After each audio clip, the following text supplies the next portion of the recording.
And thank you for joining Syracuse Builders Exchange and One Group's informational update. We're glad you could join us for this update on the coronavirus and employer impacts. My name is Allison Dunn. I work with One Group, and we have several of our experts with us this afternoon. We have Casey Cohn, Senior Human Resources Consultant, Nate Bradley, Employee Benefits Consultant, Joe Hatfield, Vice President with One Group Retirement Advisors, and Todd Hoffman, our Senior Bank Liaison. We will be discussing updates and frequently asked questions in the areas of human resources, employee benefits, including 401k and other retirement vehicles, as well as small business relief for those employers under 500 employees. We do have to include our disclaimer. This is for informational and educational use only. Nothing in the discussion should be considered legal advice. Please consult with the appropriate attorney or advisor before addressing any situation raised in this discussion. As you all know, the situation we are in with the coronavirus continues to change. There is so much activity, and we are in the process and have been in the process at One Group of interpreting it all as it applies to our employer groups. So most recently, as you all know, we have the passing of the CARES Act, which was signed into law on March 27th, just last week. There was a lot in the act, including a small business loan program, which we'll talk about today, expansion of eligibility and additional payments for unemployment, which we'll also address, paycheck protection program, the expansion of telehealth for Medicare recipients, and much more. And we also know that as we're getting comfortable and learning all of this and how to apply it, we know there's more to come. We know there will be future phases, and that phase 4 of this act is currently under discussion. So for today, we'll focus on what we do know to be in place, and we've structured this discussion to cover key updates in the areas that our clients in the construction industry have been asking us about. We also requested participants share any questions, so thank you for those of you who did share questions. We'll be happy to address those during this discussion. And if you do have questions after this discussion, please feel free to reach out. We'll be happy to help. We do have a lot of content posted, and we're going to be talking about a lot today. We will reference different documents and reference different information. All of that is posted to our onegroup.com website. There's a COVID-19 section on the main page, and all of the links and all of the information we'll be discussing will be posted there. So with that, we're going to turn the conversation to HR matters, and there are many. We have quite a bit to report on at both the federal and state level. So now we'll turn it over to Casey Cohn to provide an update of where we are and certainly answer frequently asked questions. I will mention that Casey and our HR team have been inundated with questions, and they have done a wonderful job, an absolutely exceptional job keeping everybody informed. So Casey, we will turn it over to you. Thank you, Allison. Hello, everyone. Thanks so much for joining us today. We appreciate that. I promise I won't take up, half your day talking about all of the updates and things that are going on, but certainly want to spend a little bit of time on some really important things that are important to know as we kind of learn how to navigate this new environment that we are all in. We'll start with the executive order update issued by Governor Cuomo.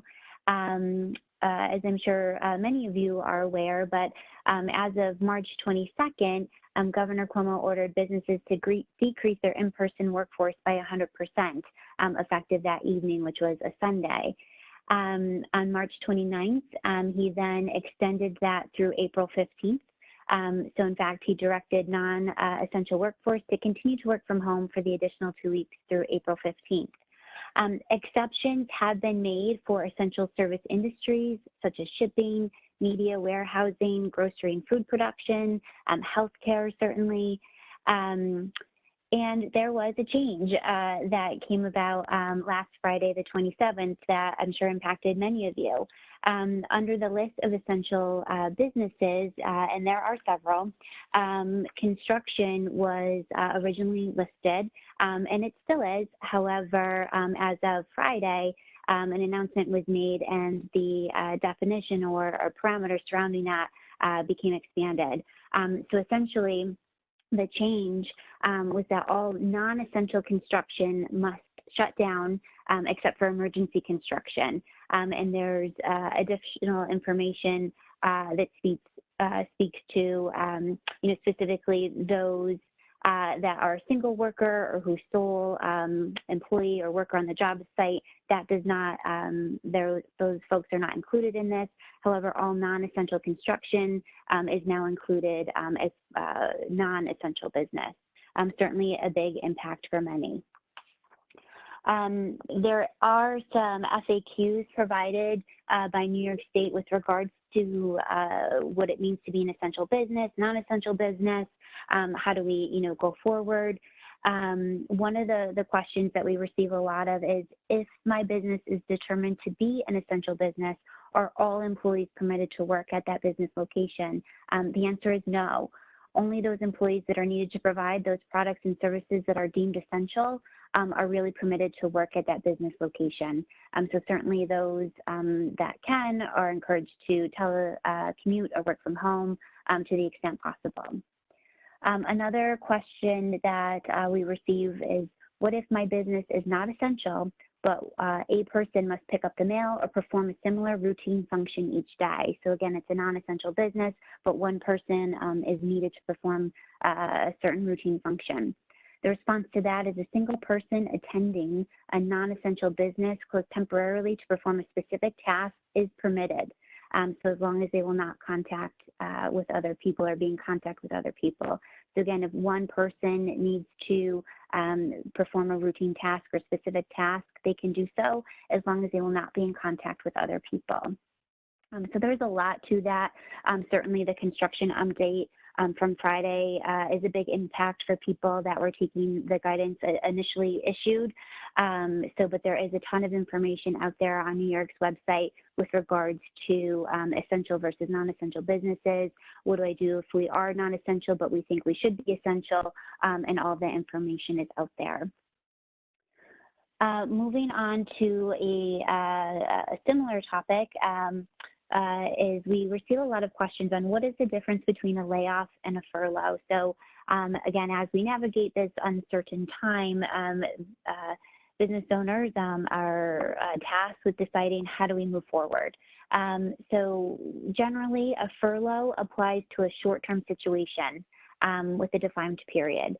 When an employer furloughs its employees, they typically require them to work fewer hours or even take certain time off is unpaid, so taken right off the schedule. Generally, the difference between a furlough and a layoff is that the layoff is a temporary separation from payroll, and the furlough keeps those employees on the payroll. So when someone is separated from the payroll, what does that mean? Well, it means you would follow your typical separation procedures, including paying out any unused paid time off if that's part of your current process, perhaps offering COBRA. So generally, in either case, however, if someone is not working due to no work being available, they're removed from the schedule, they would still be eligible to apply for unemployment benefits. And we'll talk a little bit more about that with regards to the CARE Act and what that means for folks. With layoffs, which is essentially separation from employment, be aware of potential New York and federal WARN Act provisions. So what the WARN Act does on both the New York State and federal level requires certain advance notice in certain types of situations for certain sizes and things like that. So we won't dive into all of that today. Don't want to, again, take up your whole day, but certainly something to be aware of if you do find yourself in a situation where you need to lay off a substantial amount of your workforce. Moving on to some questions that we've received, again, on these really important topics. One of the questions, if someone was to furlough their employees, does the employer still contribute to the benefits for the employee, or does the employer need to stop the benefits on behalf of that individual so that employee could be entitled to unemployment? So a couple of answers to this question. When someone is furloughed, the employer, whether or not they continue to contribute to the benefits, really is dependent on the specific parameters on their plan. So we can't speak to those specifics. We have found some general information provided by Excelis due to COVID-19. What Excelis has shared is that if a company shuts down, lays off, furlough staff, or reduces hours due to COVID-19, causing employees to not meet the group or subscriber eligibility guidelines, Excelis will allow those groups and subscribers to continue, who continue to make premium payments to remain on the plan and continue coverage. So that is Excelis's approach to that. We encourage you to connect with your benefits partner to be sure of how benefits would continue or not in the situation of a furlough. Now, with regards to eligibility to collect unemployment, we have not found where providing benefits such as that would impact someone's unemployment. As always, New York State or the specific state where the employee is working makes a determination on eligibility. Generally, if someone is receiving paid sick leave or other paid leave benefits, that would generally impact their unemployment. We have not seen where healthcare coverage impacts someone's eligibility for unemployment. But again, as always, we encourage those to share with employees that the state ultimately makes the determination for unemployment. All right, moving on to another very timely topic is we will spend a little bit of time talking about the Families First Coronavirus Response Act. So what is that? That's a mouthful. But essentially on March 18th, President Trump signed this act into law. It applies to private employers with fewer than 500 employees, so less than 500 employees, and certain covered public sector employees. And what does this law entail? Essentially, there's two main components. One is to provide emergency paid sick leave to employees who are unable to work due to a need for leave based on specific COVID-19 related reasons.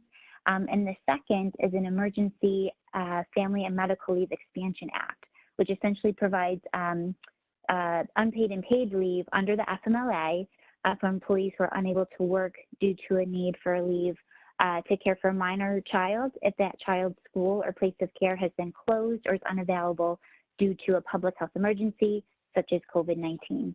So we'll spend a little bit of time talking about that. There's a lot to this act and a lot of information out there. So we'll focus a little bit on some of the recent guidance that has been issued and some of the main points. But essentially, the act provides that covered employers, so again, we talked about that, but under less than 500 employees and certain public sector employees, but to provide employees with up to 80 hours or 2 weeks of paid sick leave at the employee's regular rate. So this is paid time where the employee is unable to work because the employee is either quarantined and or experiencing COVID-19 symptoms and seeking a medical diagnosis. So that's one area where the paid sick leave could be provided. The other one is 2 weeks or up to 80 hours of paid sick leave at 2/3 of the employee's regular rate of pay. So that's 2/3 because the employee is unable to work because they're caring for an individual who's subject to a quarantine order or to care for their child whose school or place of care is closed or unavailable due to COVID-19 related reasons. The Act also allows for up to an additional 10 weeks of this expanded family and medical leave at 2/3 of the employee's regular rate of pay, where an employee is unable to work because their child's school or place of care is closed. So essentially, there's the paid sick leave component, which is up to 80 hours or 2 weeks of paid time for those reasons we just discussed. And then the additional 10 weeks, again, paid at 2/3 the employee's regular rate of pay because of a school closure due to COVID-19. There are caps on those payments up to a cap of $511 per day for the employee's regular rate of pay. And then the 2/3 cap is up to $200 per day. Some other information that's been released is there is a poster that was released on March 25th that covered employers are required to post and to provide to their employees. So there's a lot that pertains to this act. Again, we won't get into all of the details, but certainly something to be aware of that may, impact your employees. Small businesses with fewer than 50 employees may qualify for an exemption from this requirement to provide the leave. If the leave requirements would jeopardize the viability of their business is an ongoing concern. Now, there's a lot to that. There's more information that will be released. There's not a lot of guidance out specific to how someone could be exempt and how to apply for that. So stay tuned. There's more information to come, I am sure, on exactly how that all works. There are tax credits available, so covered employers qualify for dollar reimbursement through tax credits for all qualifying wages paid under these acts. So more information to come. There's information on the Department of Treasury's website with regards to how that will all work. But again, more information to come. Stay tuned for that. The Department of Labor recently released 59 FAQs with regards to this act, the FFCRA, which I think much needed guidance and that everyone was anxiously awaiting. I think additionally, more guidance to come because there's still a few unknowns out there and additional guidance I'm sure will be released. But I wanted to spend a little bit of time talking about some of these FAQs that I think are important for folks to know. So the first one is, what is the effective date of this act? There's a lot of information out there that shows different dates. So I just wanted to clarify that these paid leave provisions are effective on April 1st. They apply to leave taken between April 1st, 2020 and December 31st, 2020. So that's a very limited time frame of when these paid leave provisions could come into effect. But again, it's between April 1st of 2020 through December 31st, 2020. Another question that I think is important to note: what records do I need to keep when my employee takes paid sick leave or expanded family and medical leave?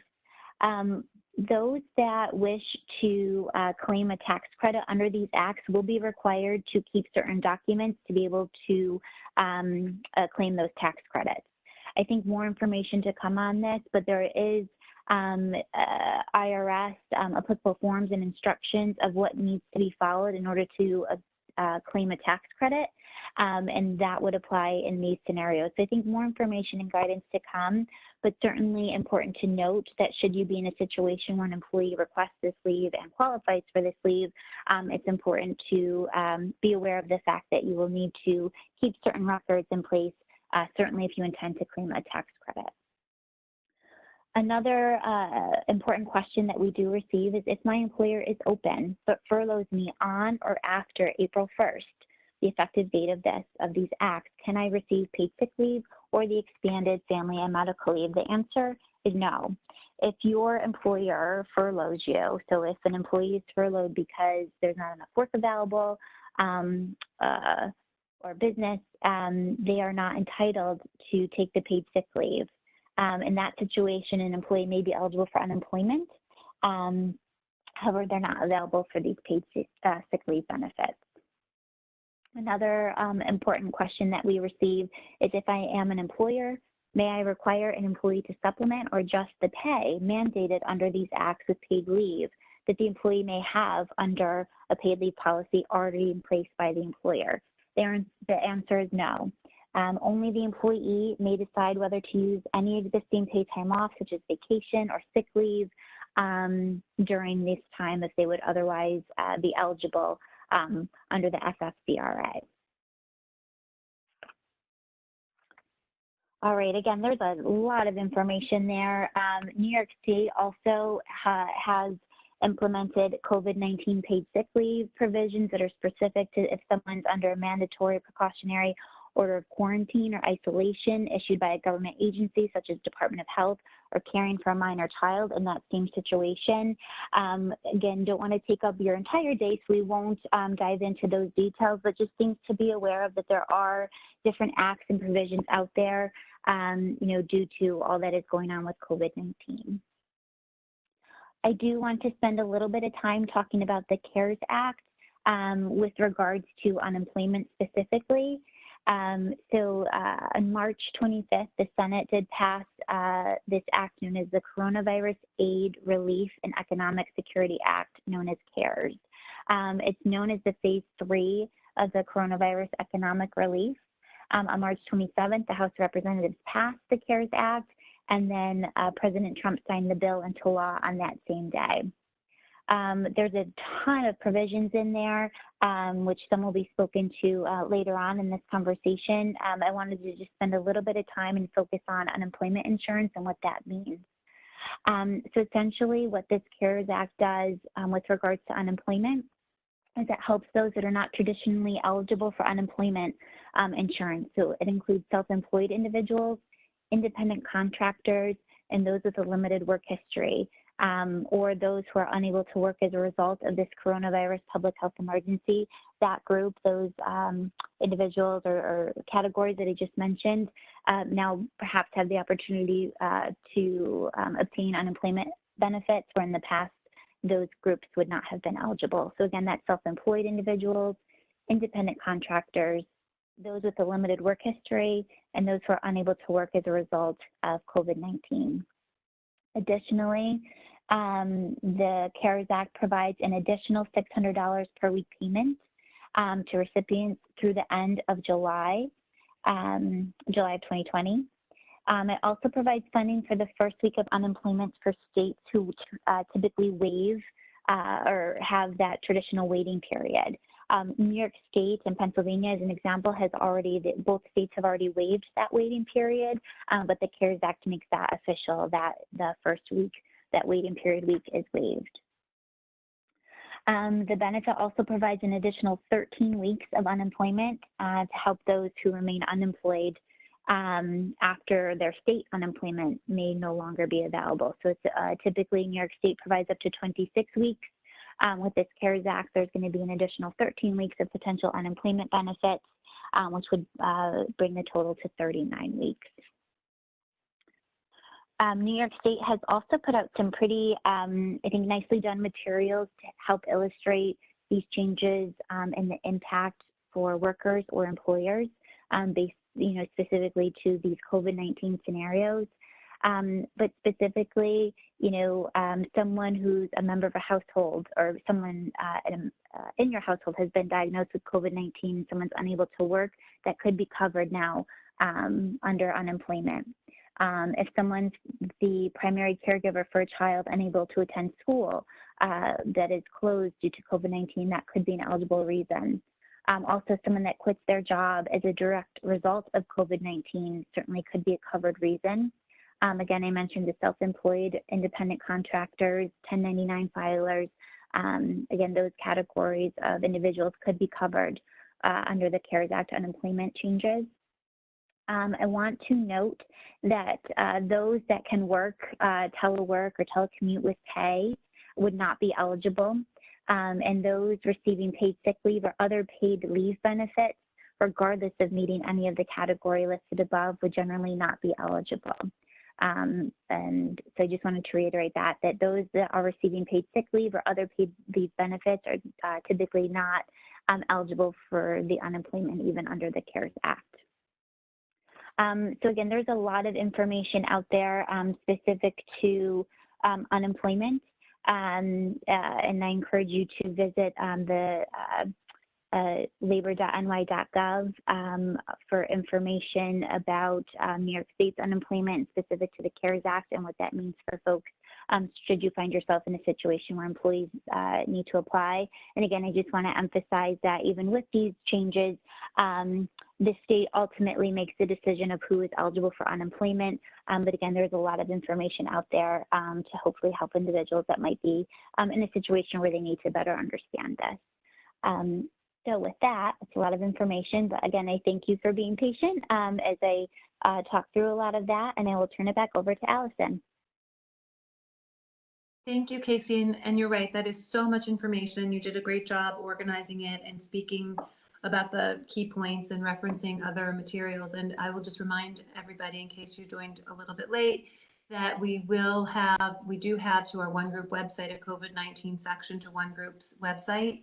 And a lot of the materials, if not all, that Casey referenced are posted there. So you can certainly refer to that for further information. We just certainly wanted to touch on the high points. We'll also be posting a chart that will be helpful for resources or for individuals to look at just to see how the different types of leaves work, and paid leave and paid family leave and PTO and all those different pieces and how they fit together. So that will be posted as well in the coming days. So with that and talking about HR, we also thought we should touch on benefits for you because we know you're probably getting a lot of questions in that area. So right now we're going to turn things over to Nate Bradley. Nate has been working diligently with our clients to make sure that they understand the changes and they're properly communicated to their employees. So Nate, we'll turn it over to you. Thanks, Allison. There are three main areas that I'll focus on as it relates to health insurance or employee benefits. How the plan covers coronavirus, different plan or carrier enhancements, specifically telemedicine, which have been imposed or enacted as a result of the coronavirus, and plan eligibility as it is being handled by some of the different carriers. There have been coverage mandates implemented on health insurance plans as a result of this virus. New York State was quick to mandate that insurers waive the cost share associated with testing for coronavirus. Those regulations prohibited health insurers from imposing cost share on an in-network provider office visit, urgent care visit, or emergency room visit when the purpose of that visit was to be tested for coronavirus. A federal mandate followed with the passage of the Families First Coronavirus Act on March 18th. This ensured that all plans, whether self-insured or fully insured, will cover testing in the related offices at no cost to the participant. While these mandates have attempted to remove costs as a barrier to care, the IRS has also issued guidance allowing the waiver of out-of-pocket coronavirus-related costs prior to deductibles being satisfied for those of you who offer and have employees enrolled in high-deductible health plans without jeopardizing their ability to continue contributing to a health savings account. I do want to be clear, all of these mandates and updates that I previously mentioned were to remove the cost barriers on testing. If someone does test positive for coronavirus and requires treatment, the treatment will be covered, but subject to the usual copay, deductible, and/or coinsurance that your plan imposes. There are a few national carriers who are now covering the coronavirus-related treatments in full on their insured products. However, we have yet to see that trend take hold here with the more popular carriers in the central New York area. So testing is going to be covered in full on any plan, and treatment will be covered, but would be the normal cost share that your plan imposes. Then on Friday, last Friday, March 27th, the CARES Act was passed into law. This bill expanded coverage beyond what was in the Families First bill by requiring health insurers to pay for coronavirus testing beyond those that are FDA approved, including lab and state-developed tests, as well as other tests that have been approved by Health and Human Services. Accessibility to telehealth has also been expanded. High-deductible health plans with HSAs may now allow pre-deductible coverage for telehealth and other remote services, as well as allowing the use of health savings accounts for the purchase of over-the-counter medications without a prescription. Previous guidance on telehealth allowed the ability to cover coronavirus-related services at no cost prior to the annual deductible being satisfied. And some carriers were allowing all telemedicine services to be covered at no cost. Though many didn't feel that the IRS would be strict in enforcing the HSA eligibility rules in this case, we now have legal guidance that does allow this. This provision will allow for carriers and self-insured groups who offer telemedicine to do so at no cost or copay for all visits. So this will allow telemedicine at no cost for all visit types. And the main goal there is to help reduce traffic at provider offices, keep people out of those offices unless absolutely necessary.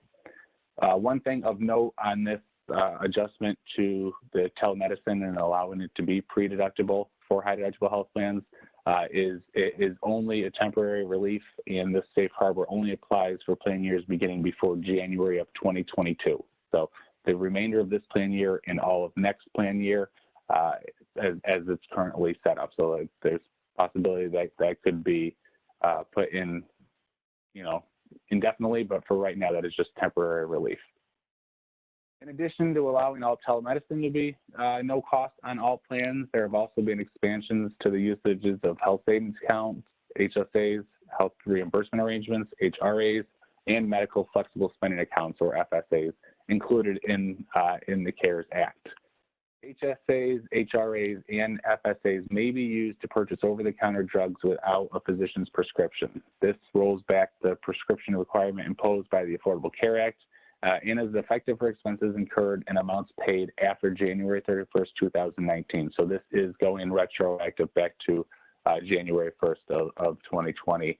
Any over-the-counter drugs that were not prescribed by a physician, think Tylenol or Claritin, those could be turned into reimbursed through your health savings account or medical flexible spending accounts, and potentially a health reimbursement arrangement or HRA, depending on how the HRA is designed. The final piece of the CARES Act that I would like to mention is related to coverage of a coronavirus vaccine.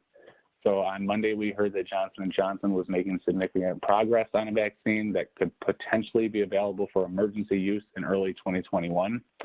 Should this vaccine or any vaccine become available, the CARES Act will require that all health plans provide free coverage without cost within 15 days of the vaccine meeting the federal criteria. That removes the usual 1-year delay on that process.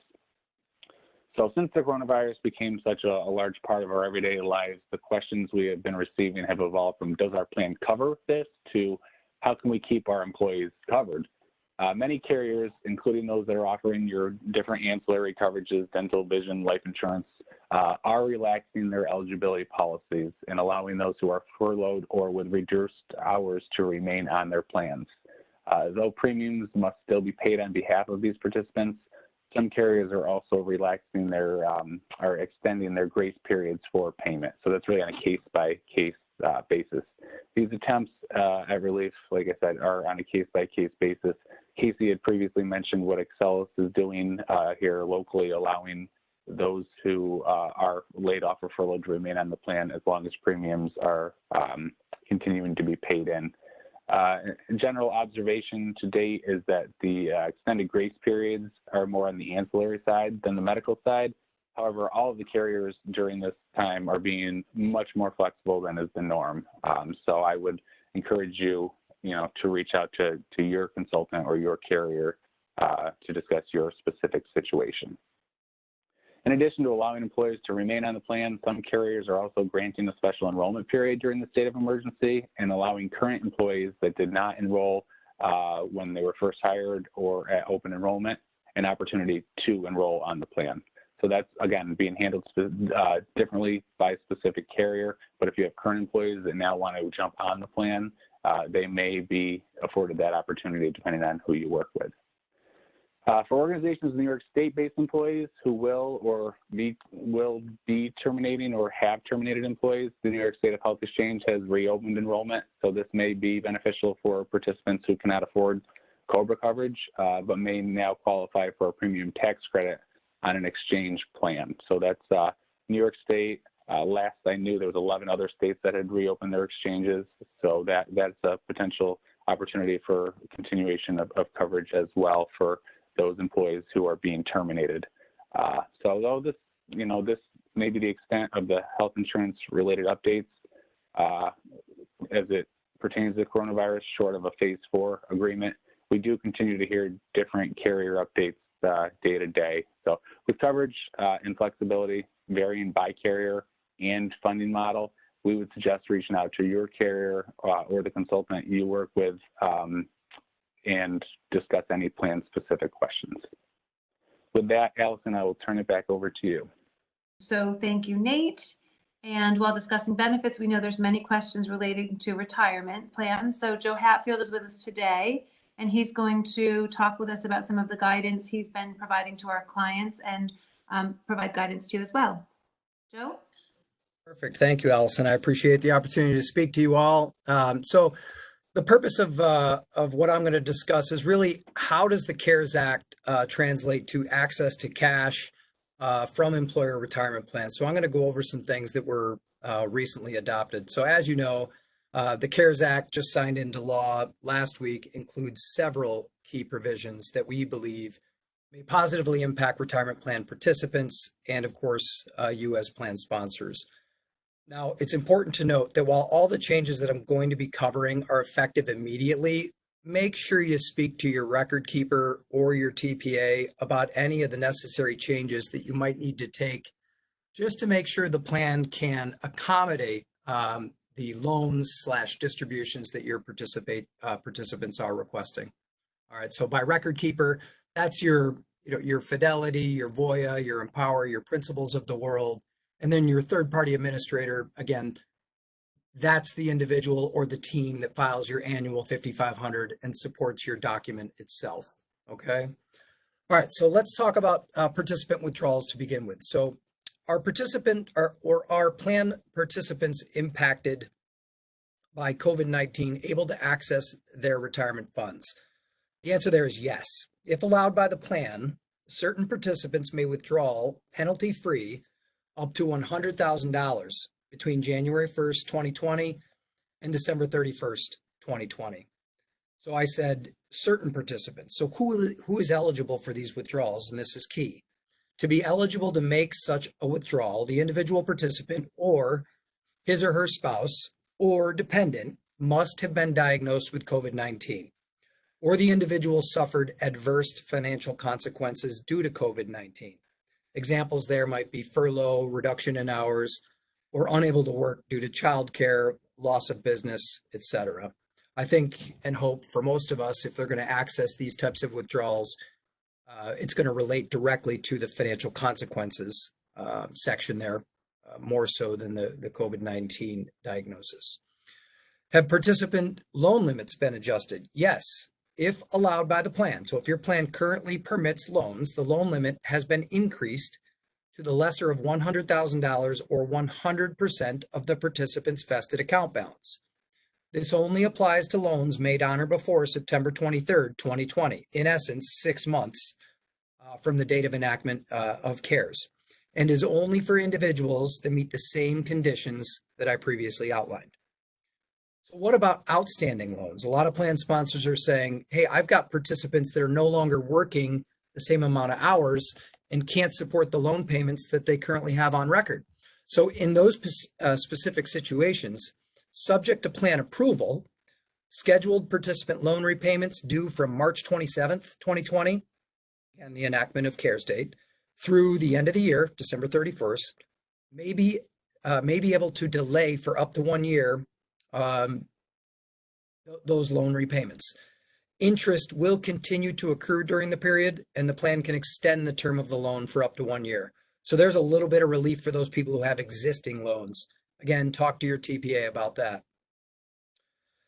Can a participant who receives a COVID-19 distribution repay the amount into a qualified retirement plan? Previously, in the world that we used to know, distributions from the plan were subject to potentially a 10% penalty and, of course, tax. And the flat tax on distributions from 401ks were a mandatory 20% federal withholding. Now, the participant has 3 years from the day after the distribution was received to repay the amount into a qualified retirement plan or any other plan or IRA that accepts rollovers. The distribution will be taxable if it is not repaid, but again, it can be repaid over a 3-year period, thus prorating the tax over that period of time. Okay, so a little bit more flexibility there for participants who are experiencing some temporary hardship, need access to that distribution, but then find themselves in a position to be able to put that money back. That's a huge positive. Does the plan sponsor need to verify whether an individual qualifies for a COVID-19 withdrawal or loan? So unlike current hardship distributions where you have the burden of requiring documentation and then substantiating that documentation and making sure that it lines up with a provision in your current plan document, for these COVID-19 withdrawals or loans, you do not have that burden. The plan sponsor can simply rely on the participant's certification of eligibility. All right. What about required minimum distributions? So required minimum distributions for those of us, for those individuals that may still be on your books that are older than 70 and a half, or for anybody listening to this call that is retired and is greater than 70 and a half, the CARES Act now waives the requirement for any required minimum distribution that is required to be paid in 2020. This includes an individual's first required minimum distribution, which would have been attributable to 2019. So sometimes folks will defer the required minimum distribution and not take it out until tax filing deadline the following year. If you didn't take out an RMD in 2019 and you were planning on doing it prior to tax filing, you don't have to do that anymore either. Why does this matter? Well, an RMD is calculated using the balance of an individual's retirement account on December 31st of the year prior to the date it must be distributed. So we know the Dow Jones closed last year close to 29,000, and now it's closer to 21,000, a significant decrease. So, you know, it could represent a disproportionate RMD relative to today's account values, forcing a disproportionately large taxable distribution. So there's a little bit of tax relief for those that are greater than 70 and a half. Now, plan amendments. When do I need to amend my plan for the changes to withdrawals, loans, and RMDs? So while you can legally start utilizing any of these provisions that I've discussed immediately, the plan must be formally amended for those new options generally no later than the last day of the plan year, beginning on or after January 1st, 2022. So for all extensive purposes, plan year end, December 31, 2022. If you have a different plan year, mid-year per se, you might even get 6 months beyond that. What about employer contribution relief? So for those generous employers out there that are making contributions to employee accounts, we'll break this into two categories. So discretionary contributions, those can be suspended immediately if you choose. Remember, no amendment or employee notification is required to suspend a discretionary contribution.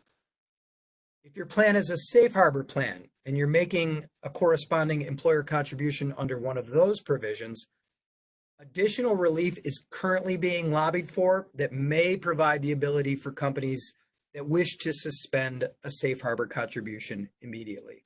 It's not there yet, but it is being discussed.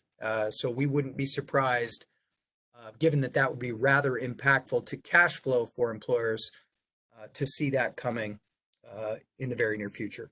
Now, note, absent that relief coming or formalizing, a safe harbor contribution can currently be suspended mid-year. You just need to file an amendment with your TPA. So again, speak to your TPA about the necessary amendment there to get that accomplished. We know that defined benefit plans are sometimes popular in the construction industry. Cash balance plans, traditional defined benefit plans, money purchase plans. So what about those plans? Is there any relief there? Yes.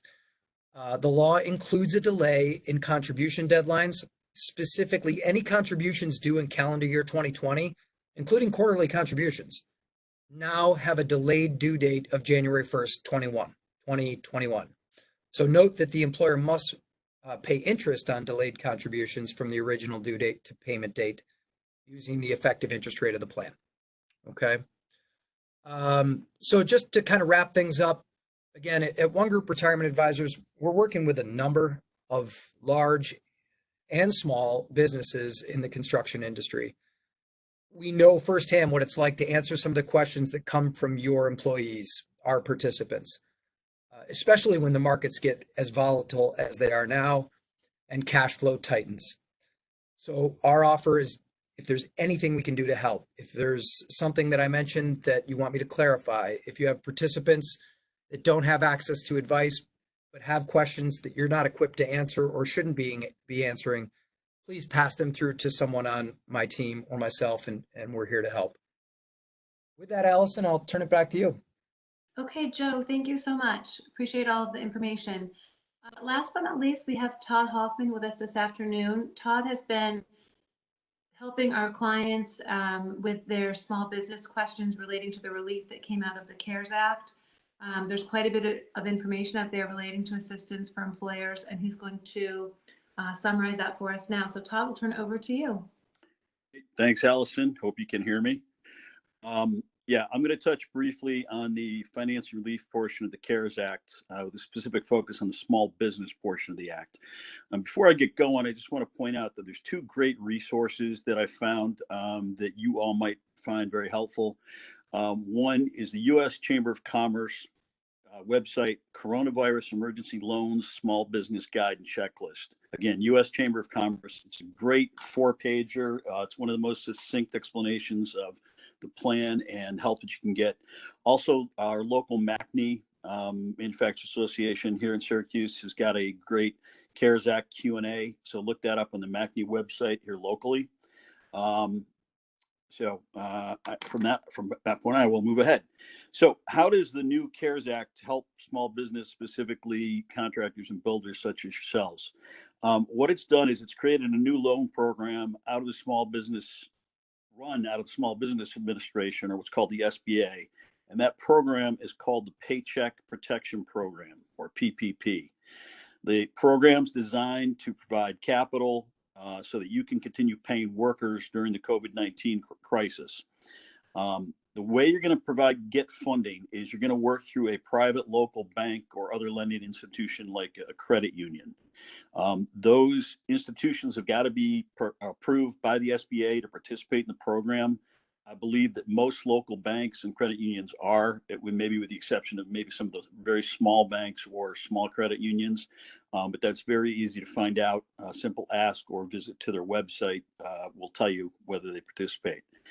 Before I jump into talking about the details of the program, I just want to comment where things are right now with the banks. I've talked to quite a few bankers over the last day, and banking and working with the bank can be an extra special challenge for builders and contractors because you are in such a unique industry. But the banks themselves are in the midst, just like everybody else, of sorting all this out. They're reviewing their programs. They're figuring out how to implement the programs internally, at each of their institutions. They've got a lot of back and forth with the SBA over questions and details.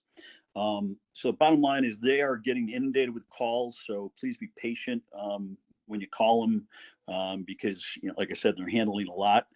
Bottom line is they don't have all the answers just yet. So please remember that when you contact them. They are working on it very diligently, and I'm sure they're going to have things squared around here in the next day or two. Now, the other thing is, the best advice I can give you is to reach out to a bank with whom you currently do business. Banks, their first priority is going to be to their existing clients. So you want to get in contact with your bank, open up the lines of communication. Now is not the best time to be changing banks if you can avoid it. Obviously, it's preferable to do some working with somebody who knows you and knows your business. Having said that, if you do need advice or recommendations, referrals to a bank, we can help you with that. You can check with Brett Finley, and he will get you in touch with me, and then we can talk about it. So, moving on to the PPP program, which is this relief program. Who is eligible for it? Basically, small businesses with fewer than 500 employees. That includes full-time, part-time, or employees with any other status. Also includes 501c3 not-for-profits, veterans organizations, tribal businesses, sole proprietorships, independent contractors, which probably a lot of you guys are, and other self-employed individuals. So it's pretty good coverage as to who can take advantage of the program. So what are the banks that you're going to be talking to? What are they going to be asking for, and what are they going to need? First thing is they're going to ask you, were you a operating business? Were you paying salaries and payroll taxes before February 15th of 2020? You'll have to certify to them that you were looking for the loan because the uncertainty of current economic conditions makes a loan request necessary to support ongoing operations, that you're going to use the loan proceeds to retain workers, maintain payroll, or make mortgage, lease, and utility payments. You got to certify that you don't have another application in process for the same purpose with another institution or under another program, and you've got to apply before June 30th, 2020. Now, typically, when you go into a bank, they ask for a lot of financial information. There's the normal analysis of your historical financials, typically 3 years of financial statements, business or personal tax returns. in this case, I think you're going to need to be able to provide specific payroll data at some point. I'm not sure, based on what I'm hearing, if that's going to be a requirement of this program. They may streamline this program and make it, very accessible. So again, touch base, talk to your bank about this. They'll know soon. This may be the easiest program you've ever worked with. One of the nice things that they're not going to require is a personal guarantee. The loans are unsecured, so no collateral will be required. All the fees are being waived that the bank and the SBA normally charge. And the SBA is providing the bank with 100% guarantee. So that's up from what the normal percentage is, and that makes the loan fully secured. So as a borrower, how much can you borrow? The dictate is that you can get up to 2.5 times your average monthly payroll cost based on the prior year, not to exceed $10 million. So without getting into that in detail, I'm going to direct you to that U.S. Chamber of Commerce brochure that I talked about. We're also going to have that posted on our website, so you'll be able to access it there. But it gives you a great graphic of how to calculate the payroll piece of this. And it tells you what costs are included, what costs are excluded. It also talks about seasonal businesses and how you would calculate that number, and for businesses that might have employees who are earning tips, which wouldn't apply to you guys. So again, go to that website for specifics on that. So what can you use the money for? The proceeds can be used to pay employee compensation and benefits. That includes salaries, healthcare costs, retirement benefits, vacation. It also covers rent, mortgage, lease payments, and utility bills. Again, double check this with your bank, double check this with your CPA, but it covers most of your monthly normal outgo that you would typically see. Repayment is one of the key questions about this program. So for these loans that you obtain between February 15th, 2020 and June 30th, 2020, the lender will allow a complete deferment of repayment for at least 6 months and possibly up to 12 months. So you will not have to make payments for 6 months, and you may be able to extend that to a full year with no payments.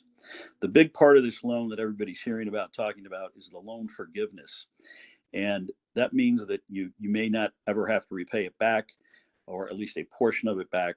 So borrowers are eligible for loan forgiveness equal to an amount of cost that you incur and payments made during the 8-week period starting from when you get the loan for the next 8 weeks. So eligible costs there again include the payroll costs that we talked about earlier, mortgage interest, rent, utility payments. And again, I'm going to refer you to your bank and your CPA to look at exactly what would be covered during that period. They're also going to be looking at the cost based on, they're going to be looking at the cost there based on a period of time. There's 2 options you can use. And again, that Chamber of Commerce brochure shows you what those 2 options are. The loan forgiveness portion can be reduced, meaning you might not have it forgiven. The whole point of this program is for you to maintain employees, to keep employees on your payroll and make sure people are getting paid. So if there's a reduction in the number of employees or a reduction of greater than 25% in the wages you pay to those employees, based on your past history, and again, they're going to look back to the similar time last year versus a similar time this year. If there's a 25% reduction, then your part of that loan forgiveness will not be available. So again, that's a question you really want to take up with, again, CPA and bank when you go in to talk about these loans. Lastly, I would say if you have any questions, I've done a brief overview. So if you have specific questions, I'm happy to talk to you guys. Again, work through Brett. I spoke to Earl yesterday for a while, so that was great to catch up with him. But give us a call with anything that you have, and we will try to answer those questions for you. Allison, I'll kick it back. Thank you so much for the information. A lot of information we've covered today, and I appreciate all of our speakers for taking the time to share this information. I will just reference again, we do have a lot of the information we've talked about today on the One Group website at www.onegroup.com. And I appreciate everyone's attendance today. And we wish you the best as you navigate through this very challenging time. And we're certainly here if you do have any questions. I'm sure there'll be further updates, but for now, thank you and have a great day.